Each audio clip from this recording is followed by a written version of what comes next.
नमस्ते दोस्तों। तारीख है 22 फरवरी 2026 और गवाह बना है अहमदाबाद का नरेंद्र मोदी स्टेडियम, जहां 80,000 नीली जर्सियों का शोर एक पल में सन्नाटे में बदल गया।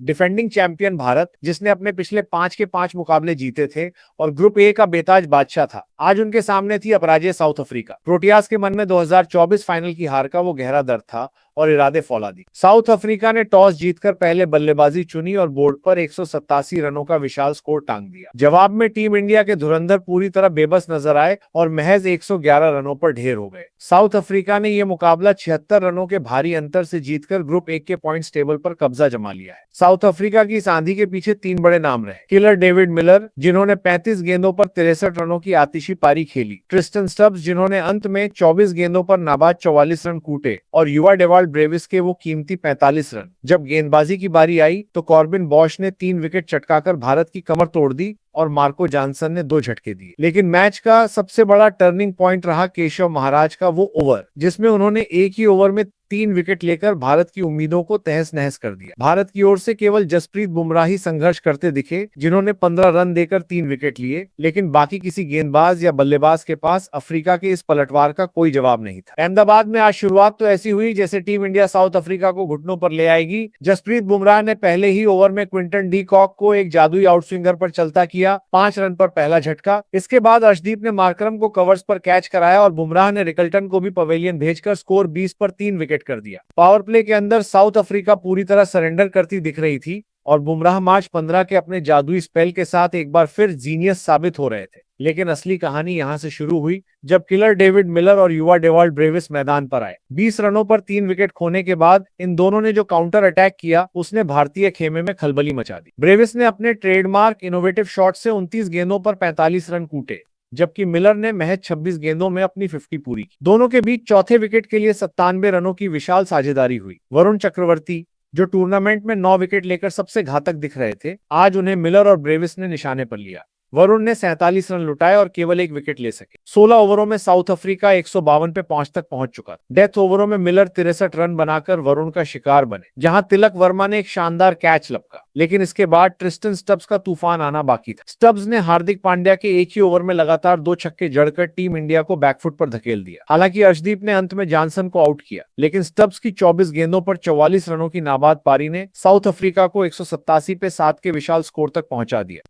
मिलर, ब्रेविस और स्टब्स, इन 3 मैच विनर्स ने मिलकर अहमदाबाद के मैदान पर आग लगा दी। 188 रनों का लक्ष्य, अहमदाबाद का मैदान और ओस का साथ। आंकड़े कह रहे थे कि भारत के लिए यह लक्ष्य मुश्किल नहीं होगा, क्योंकि चेजिंग में टीम इंडिया को महारत हासिल है। लेकिन हकीकत इसके बिल्कुल उलट निकली। पहली ही गेंद पर कप्तान मार्करम ने गेंद थामी और ईशान किशन को 0 पर पवेलियन भेजकर पूरे स्टेडियम में सन्नाटा पसरा दिया। अभी भारतीय फैंस संभले भी नहीं थे कि मार्को जॉनसन की पहली गेंद पर तिलक वर्मा आउट हो गए। 2 ओवर के भीतर भारत 5 रनों पर 2 विकेट खो चुका था। अभिषेक शर्मा और सूर्य कुमार यादव ने कुछ आकर्षक बाउंड्री लगाकर उम्मीद जगाई, लेकिन 5वें ओवर में कॉर्बिन बॉश की नकल बॉल ने अभिषेक को पूरी तरह चकमा दे दिया। इसके बाद नंबर 6 पर वॉशिंगटन सुंदर को भेजने का एक्सपेरिमेंट भी बुरी तरह फ्लॉप रहा और वो पहली ही गेंद पर चलते बने। 43 पर 4 विकेट। भारत मुश्किल में था।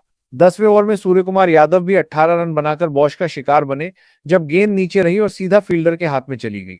51 पर 5। यहां से मैच भारत की पकड़ से लगभग बाहर था। हार्दिक पांड्या और शिवम दुबे ने कुछ देर विकेट बचाए रखे, लेकिन जो आक्रामक बल्लेबाजी चाहिए थी वो नदारद थी। 14 ओवर के बाद स्कोर था 88 पर 7। फिर आया 15वां ओवर और केशव महाराज का वो जादू, जिसने इतिहास रच दिया। महाराज की पहली गेंद पर हार्दिक ने शॉट लगाया, लेकिन बाउंड्री पर स्टब्स ने शानदार कैच लपका। दूसरी गेंद पर रिंकू सिंह आए और स्टब्स ने फिर से स्लाइड करते हुए एक जादुई कैच पकड़ा। तीसरी गेंद पर अर्शदीप सिंह, और फिर से वही कहानी। लॉन्ग ऑन पे स्टब्स का तीसरा कैच। 3 गेंदें, 3 विकेट, 1 ओवर। महाराज की हैट्रिक और स्टब्स की फील्डिंग ने भारत का बोरिया बिस्तर समेट दिया। पूरी भारतीय टीम 19 ओवरों में महज 111 रनों पर सिमट गई। भारत के टॉप 5 बल्लेबाजों ने मिलकर सिर्फ 45 रन बनाए। ये हार सिर्फ एक हार नहीं है, ये डिफेंडिंग चैंपियंस के लिए एक बहुत बड़ा वेकअप कॉल है। आज टीम इंडिया की बल्लेबाजी को सिर्फ निराशाजनक कहना गलत होगा। सच तो यह है कि यह प्रदर्शन शॉकिंग था। ईशान किशन 0, तिलक वर्मा 1 रन, अभिषेक 15 और सूर्य कुमार यादव 18 रन। इन 4 धाकड़ बल्लेबाजों ने मिलकर कुल जमा 34 रन जोड़े। जब आपके टॉप ऑर्डर का यह हाल हो तो जीत की उम्मीद बेमानी है। टीम मैनेजमेंट का फैसला भी समझ से परे रहा। अक्षर पटेल जैसे इनफॉर्म खिलाड़ी को ड्रॉप करके वॉशिंगटन सुंदर को नंबर 6 पर प्रमोट किया गया, लेकिन यह एक्सपेरिमेंट पहली ही गेंद पर फुस हो गया। गेंदबाजी में वरुण चक्रवर्ती, जो अब तक इस टूर्नामेंट के सबसे बड़े मैच विनर थे, आज पूरी तरह बेअसर दिखे